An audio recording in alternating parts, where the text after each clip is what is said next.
그래서 지금 나오는 얘기가 이준석 리스크가 현실화되는 것 아니냐는 우려들이 있죠. 당초 36세의 영선 이준석 대표가 중진들을 꺾고 당 대표로 되면서 대권의 어떤 지형이랄까, 그러니까 이 대권 후보와 젊은 대표 이렇게 조화도 이루면서 전체적으로 보면은 2030 세대까지도 외연을 넓힐 수 있겠구나 하는 그런 기대를 가졌고, 특히 당의 간판이 젊은 세대로 바뀌면서 국민의힘의 고루한 인상, 예. 꼰대 인상, 또 기득권 이미지 이런 것들을 바꾼다는 측면에서 상당히 기대를 모았습니다만은 그 이후 대표가 된 이후 행보는 그렇게 기대에는 부응하지 못하는 것 아닌가 하는 생각을 부분적으로 갖지 않을 수가 없는데, 지금 하나는 이준석 대표가 너무 자기 정치에 치중하는 거 아닌가. 뭐 이벤트 행사라든가 처음에 뭐 따릉이라든가 뭐 타고 출근하고 전철 출근하고 뭐 국대하고 뭐 그런 것까지는 좋은데, 그 이후에 보면은 요 김재원 최고위원도 얘기했네요. 이준석 대표가 주인공이 되려는 경향이 있다. 근데 이준석 대표는 지금 대권 후보가 아니거든요. 아니죠. 예. 대권 후보들을 잘 뒷받침해주는 어떻게 보면은 감독 역할을 해야 하는데 본인이 감독, 주연 배우까지 다 해보려고 하는 게 참 자기 정치에 너무 몰두하는 거 아닌가 하는 비판이 있어요. 이준석 대표 똑똑하다고 그러잖아요. 예, 머리도 똑똑하죠. 그런데 그것이 자칫하다가는 이게 화합 정신을 저해할 수가 있거든. 근데 지금 이준석 대표로서는 뭐가 중요하냐면 이 당에서 대통령을 만들어내는 거예요. 만들어내야 되면 어떻게 보면 지금 주자들 나오는데 그 주자들 서로 의견을 잘 조정해가면서 나가야 되는데, 이준석 대표 스스로가 어떤 스타의식을 갖게 돼버리면 문제죠. 이제까지 그 이준석 대표라는 그 아주 젊은 36살 대표를 만들어냈던 민심이라는 게 뭐냐면, 아니 과거의 보수 정당의 꼰대 정치, 아니 그 질려서 뭐 잘난 척하고 말이지, 뭐 잘난 것도 하나도 없으면서.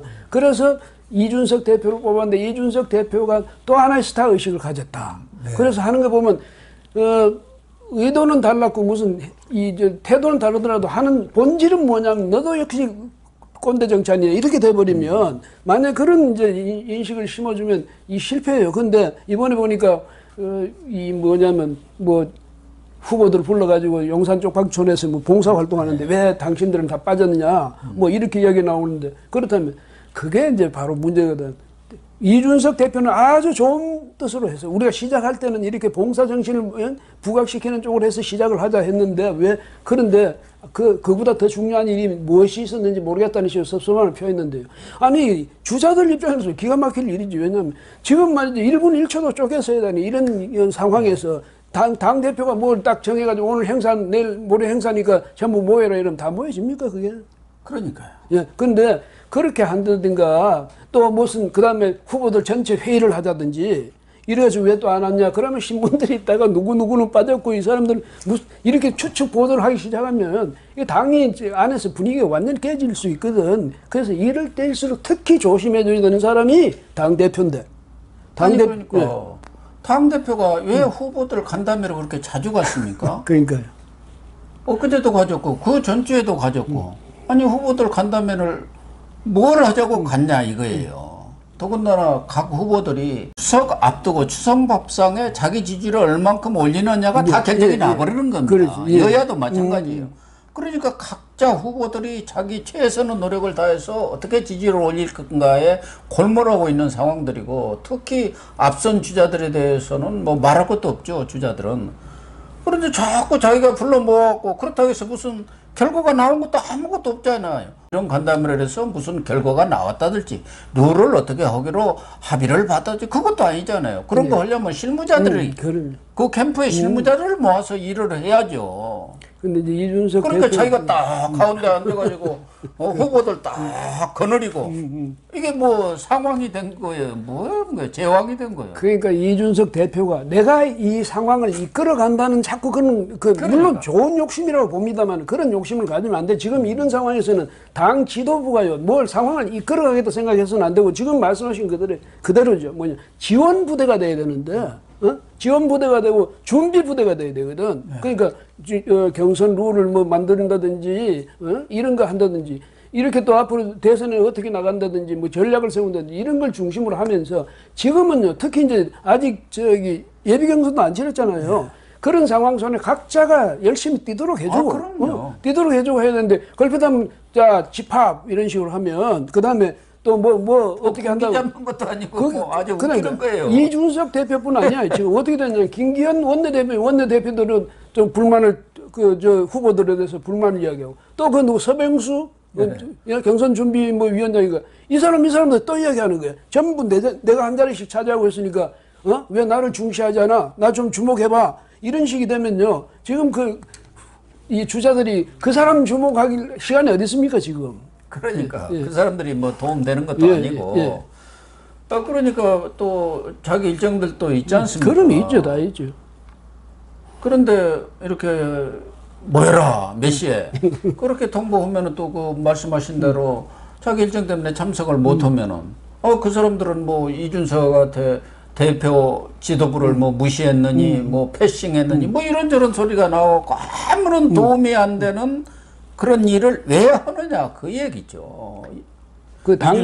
당 대표 패싱 안 하면 그러면 당 대표 맨날 당 대표만 들여다보고 당 대표 대표 사무실 앞에만 자꾸 있으면 선거가 저절로 되고 표가 옵니까? 그런데 각자가 득표하기 위해서 지금 뛰어다니는데 왜 중간에 자꾸 대표를 무시하느냐 이러면. 그래서 일부에서는 정말 음모론이지만 이준석이가 내가 대표 면접해갖고 내가 뽑겠다.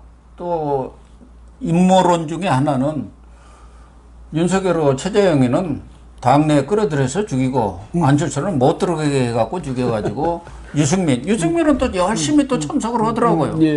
원래 유승민 걔 아닙니까? 이준석이가. 그런 얘기까지도 있어요. 그러니까 그런 오해받을 짓을 하면 안 되는데 뭐 지금 그렇다고 하더라도 나중에 대권 후보가 선출이 됐는데 대권 후보와 당대표가 이 조화를 이루지 못할 경우 참 큰 문제거든요. 물론 대권 후보가 당무 우선권이 있다 하더라도 당대표가 뭐 여러 가지로 트집 잡고 협력을 안 하면은 참 어려워지거든요. 그런 가능성이 지금 농후하다니까요. 걱정스러운 게 이준석 대표는 의욕이 넘치잖아요. 근데 당 후보가 결정되고 난 이후에라도 당은 당이고 후보는 후보야. 만약에 이런 식으로 해서 이 당 대표의 독자적 그런 역할이라든지 책임이라든지 이런 걸 강조하기 시작하면 이게 이제 걸림돌이 될 수 있는 거죠. 그 다음에 참 저는 걱정스러운 게 압승의 저주라는 거 있잖아요. 지금 저 민주당이 180석 얻는 바람에 180석의 저주를 받고 있다 뭐 이런 이야기도 나오는데 이준석 대표도 그 압승이 오히려 나중에 그게 짐이 돼가지고 부담이 돼가지고 안 좋은 역효과를 나타낼 수 그럴 개연성도 있거든요. 이 점에서는 이준석 대표도 그렇지만 특히 이제 둘러싸고 있는 사람들, 이 사람들 정신 차려야 돼요. 이준석 대표는 봉사자로, 당에 대한 헌신자, 봉사자로 지금 자기 자리매김을 해야지 이끌어가는 지도자로서, 리더로서 자꾸 자기를 부각시키려 하다 보면 당은 분열될 수밖에 없죠. 또 하나는 지금 안철수 국민의당 대표와의 통합 아닙니까? 지금 뭐 감정 싸움을 넘어서 말폭탄을 주고받고 있는 그런 상황인데 이준석하고 안철수가 아주 직접 맞짱을 뜨는 그런 상황 아닙니까? 에스까냐 노까냐 하니까 그거 일제 시대 군대에서 쓰는 용어 아니야 뭐 이런 얘기까지 막 나오고 그러는 상황인데 이 부분도 이준석 대표가 정말 A를 갖추면서 그쪽의 감정도 상하지 않게 해야 하는데 며칠까지 합당 협상 안 끝나면 끝이요. 경선열차 우리 뭐 당신 안 태워도 시끄러워서 안 태우는 게 낫겠어. 막 이렇게 얘기를 하고 있지 않습니까? 물론 뭐 안철수 대표가 합당한다고 했으면서 왜 그렇게 또 간을 보고 있느냐. 그래서 간철수 아니냐 하는데 사실은 안철수 입장에서도 보면 과거 주호영이하고 계속 협상을 해와서 다 타결이 직전까지 갔지 않습니까? 근데 주호영이가 당대표 나간다고 하면서 손 놓으니까 그 다음에 맡은 사람이 김기현 아닙니까? 원내대표. 예. 근데 김기현이는 나는 뭐 힘없고 뭐 새 당대표 뽑으면은 그때 그 당대표하고 허락해갖고 계속 연기돼 온 것도 있어요. 천연된 이유가 사실은 이 국민의힘 쪽에 더 있는 거예요. 근데 이준석이가 딱 당대표 되더니 내 앞에 와서 무릎 꿇어 이런 식이 돼버린 거 아닙니까? 근데 결정적으로 이준석 대표가 말하니까 인격적으로든가 연령적으로 좀 미숙한 점이 있어서 그렇다고 보이는데 내 휴가란 말 해서 안 되거든. 내 휴가 가기 전에 이런 식으로 해보면 뭐 이준석이 휴가까지만 휴가가 뭔 중요합니까? 그래, 휴가까지만 지금 이 코로나 상황에서 대부분의 국민들은 휴가도 가지도 못한 그런 형편들 아닙니까? 가더라도 사실 조용히들 갔다 오는 상황이에요. 지금은 주변 미안해서. 그런데 당대표가 못한 한 일주일씩 휴가 가면서 나 휴가 간다고 온 방송에 나와서 떠들어대고 거기다가 안철수한테는 나 휴가 갔는데 그 전에 다 해결 안 되면 끝이야. 뭐 이렇게 얘기하면은 누가 봐도 감정이 상하죠. 그러니까 본인이 과거에 그 공천 문제로 갈등이 있었고 본인이 감정을 갖고 있었던 거 아닙니까? 앙금을 본인 스스로가 얘기했으니까 그걸 왜 이런 공적인 사안에다까지 적용을 시키느냐 그런 이야기죠. 그러니까 대표로서는 우리가 일정상 이렇게 정치 일정으로 보건데 몇 월 며칠 이후 되면 좀 어렵겠던데 이렇게 표현하는 거하고 내가 그때 휴가를 가는데 내가 휴가 가고 난 휴가 가기 전까지 안 되면 그 다음 끝이야 이렇게 말하는 거 천양지차거든. 그 무슨 임금도 아니고 뭐 내가 짐이 뭐 하는데 그 안에서 알아서 해결해 이런 식이 되면 이 상대편으로서는 정치인들이 이게 자존심 먹고 사는 사람들 아닙니까? 그런 점에서 속값 후하게 쳐주겠다 하면서부터 서로 틀어진 거예요. 말을 그러니까 그렇게 하면 됩니까? 말을 쉽게 그렇게 이제 하는 게 큰 문제고 또 저 안철수 쪽에서도 이제 말을 너무 또 이 실무자라는 사람들 내세워가지고 말을 너무 또 심하게 하면 감정이 무슨 애성이냐 어쩌냐 하면서 그렇게 또 안철수 쪽에서도 참 정치인들이 말이라는 게 정치는 말로 오는 것인데 뭐 말의 품격이 막말 정치인들이 된 지가 뭐 하루 이틀이 아닙니다만은 해도 좀 심한 것 같아요. 권은희 뭐 원내대표 같은 경우는 안철수만 데려가라 그러면 뭐 이런 식으로 한다든지 자꾸 막말로 나가니까 이게 접점이 없죠. 그런데 중요한 사실은 이준석 대표는 자기가 후보가 아니니까 그런지 모르지만 후보 입장이 되고 보면 안철수가 2, 3%밖에 설령 못 받는다 치더라도 5%가 있습니다. 5%. 그게 왔다 갔다 하거든. 완전히 대세를 좌우해버린단 말이지. 근데 안철수 대표로서는 자기가 전번에 21% 얻었잖아요. 그러니까 자기 스스로 생각할 때 적어도 20% 이상 갖는다고 생각하는 사람이란 말이지. 그런데 되고 이쪽에서 상대방에서 당신 그래 가고 싶으면 가 무시해버리면 내가 대통령이 될 수는 없지만 대통령 되는 판을 깨뜨려버릴 수는 있단 말이야. 그 이준석 대표가 그것까지 생각을 안 하는지 모르겠어요. 예. 뭐 이준석 대표는 그렇게 강하게 압박하고 쪼아가지고 결국 이 당에 할 수 없이 머리 숙여 들어오게 만들어야겠다. 자기는 지금 윤석열 전 총장이 입당한 것도 자기가 그렇게 압박해서 됐다고 하는데 윤석열 저는 오래전부터 얘기했잖아요. 결국 8월에 들어가는데 그게 어느 정도 나름대로 빨리 들어가느냐 조금 늦게 들어가느냐 차이지.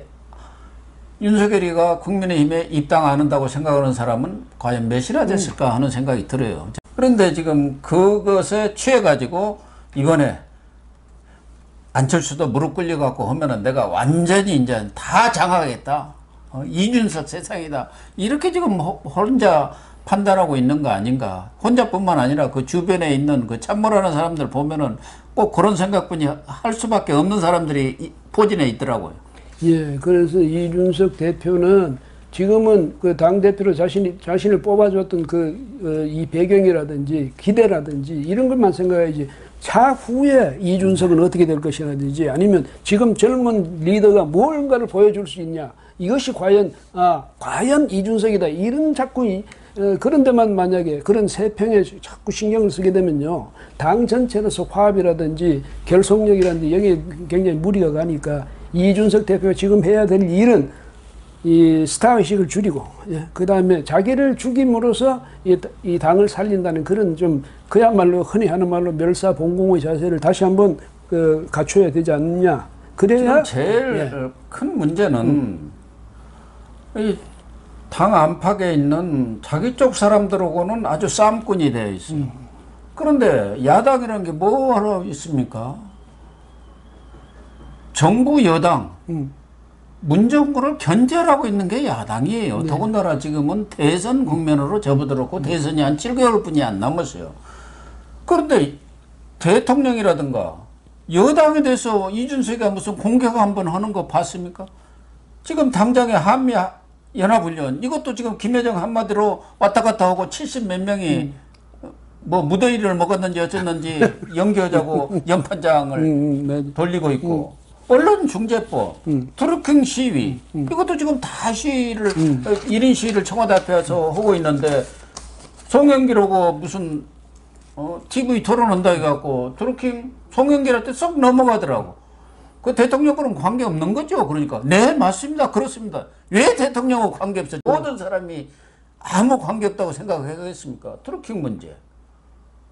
그리고 지금 뭐 법사위원장 넘겨 그 합의 깨려는 움직임도 있고 지금 남북 정상회담 이런 것을 이용해 갖고 이 대선판을 완전히 뒤집으려는 그런 작업들이 착착착 진행된다는 게 제가 봐도 보이는데 내년 동계올림픽까지 북경 그런 큰 그림들이 지금 저쪽에서는 그리고 있는데 아무 말을 안 하고 있어요. 국민의힘이 그런 것을 당에서 해줘야 하거든요. 후보들이 그거 하면 이제 싸움만 되니까 후보들은 자기 나름대로 스케줄과 뭐 전략을 세워서 나가고 당에서는 대여 공격이라든가 정권에 대한 잘못된 것을 강하게 비판하면서 심판론으로 몰고 가야 하는데 그런 것을 아무것도 안 하고 있다는 게 제일 문제예요. 그러니까 눈을 관심을 당 안쪽으로 돌리니까 그렇게 되는 거지. 그래서 당 대표로서는 사실은 지금 말씀하신 그대로 여야 간의 이 관계 설정이라든지 정부와의 관계 설정이라든지 정권과의 이 관계 설정 이런 데 더 신경을 써가지고 이 큰 틀에서 보면 정권 쟁취를 위한 투쟁에 자기가 앞장을 서야 되는 거 아니에요. 그렇죠. 네. 제1야당의 대표로서. 근데 지금 말씀하시니까 더 그렇네. 보니까 정말 안으로만 관심을 갖고. 최근에 뭐 그냥 문재인 정권 기존에 뭐 부동산 정책이다 이런 건 말할 것도 없고. 예, 맞아. 예, 그러니까. 이 최근에 일어나는 여러 이슈들만 하더라도 국민의힘이 정말 전력 투구해서 막아야 할 사안들이거든요. 또 거기에 대해서 입장을 표명을 요구를 하고 사과를 할 것은 사과하라고 하고 뭐 그래야 하는데 대표도 입 다물고 대표가 전에 송영길하고 합의한 게 있지 않습니까? 억지로 까지는 말자 서로. 아니 억지로 안 까는 건 좋은데 까야 할 것도 안 까고 있으니까 그게 문제 아닙니까? 그렇죠. 요즘도 보니까 그러니까 이 국민의힘에서 대여 투쟁한다는 거 별로 안 보여. 아무것도 없어요. 청와대 앞에 가서 1인 시위하는 것밖에 못 봤는데. 그것도 뭐 국민의힘이 합니까? 정진석 의원이 이거 드루킹 이 문제 가지고 이거 물고 늘어져야 하거든요. 사실은 드루킹 있잖아요. 이 문제는 대통령의 정통성이나 정당성 자체의 기반을 뒤흔드는 일이거든.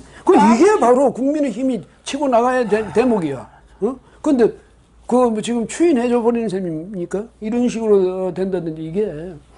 정말 워낙 문재인 정권이 실정을 하니까 국민들이 정권 바꿔야겠다 그러지 국민의힘 하는 거 보면은 참 저런 사람들한테 정권 맡기면은 나아질까 하는 의구심이 드는 건 사실이에요. 예, 맞습니다. 그래서 이 새로운 지도부가 근데 요즘 보면 새로운 지도부가 전부 김기현 씨 참 똑똑해.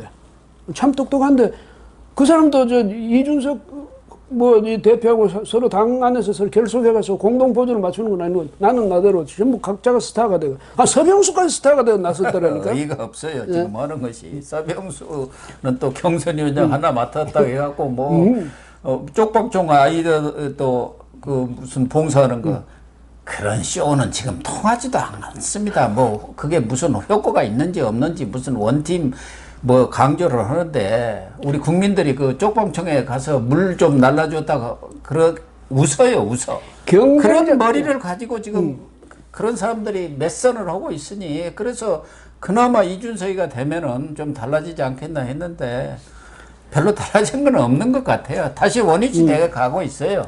원팀이란 것은 나중에 이제 여야 대결할 때는 원팀이 당연히 돼야지. 근데 지금은 각자가 각계약진해가지고 경쟁 상대로 뛰는 사람들 아닙니까? 그러면 오히려 당에서는 이 대민 봉사 활동에 관심을 가져주세요라든지 뭐에 관심을 가져 이렇게 해야지 모여서 같이 하자. 제시를 해줘야죠. 큰 방향. 모여서 이런 같이 부분에 하자. 대해서 관심을 좀 가져달라. 대선 후보라는 게 자기 쪽 생각만 하다 보면 큰 것을 못 보는 수도 있잖아요. 예, 예. 그러면 당 차원에서 어떤 정책에 대해서 이런 부분에 대해서 좀 대안들을 마련해 주세요. 뭐 이런다든가 뭐 해야 하는데 뭐 어디 언론 스포트라이트 받을 일만 서로 지금 당에서 지도부를 하는 사람들이 하려고 하고 있지 않습니까? 그 불러 모으는 그게 구시대적인 사고방식이에요. 불러 모으고 집합시키는 거. 우선 거기에서부터 극복해 나가가지고 각자가 자기 소질대로 자기 좋아하는 대로 국민에게 봉사하다고 이미지를 부각시켜야지. 왜 단체로 이미지 같은 이미지를 가지라는 얘기입니까? 이미지 통일입니까? 그래서 그런 걸 보면 전략을 잘못 세워놓고 오히려 그걸 가지고 이제 후보들을 지금 기합 주는 그런 기회를 생각한다는 이 일은 어리석은 일이지. 왜 안 왔어라든지. 아무튼 뭐 고영신 TV도 그렇습니다만은 이준석 대표에 대해서 저는 여러 차례 경고음을 지금 발휘를 하고 있습니다. 이준석 대표가 지금과 같은 그런 자기 정치에 매몰되면은 대선 전국 자체가 큰 위기에 빠질 수도 있다는 제 판단을 갖고 지금 이 얘기를 하고 있는데, 뭐 우리 매체의 영향력이 작아서 그런지 아직은 바뀔 그런 기미는 보이지를 않고 있네요. 뭐 계속 얘기를 해야죠. 뭐 그래도 어떻게 끝없이 해야죠. 예. 네, 오늘 방송 마치도록 하겠습니다. 시청해 주셔서 감사합니다.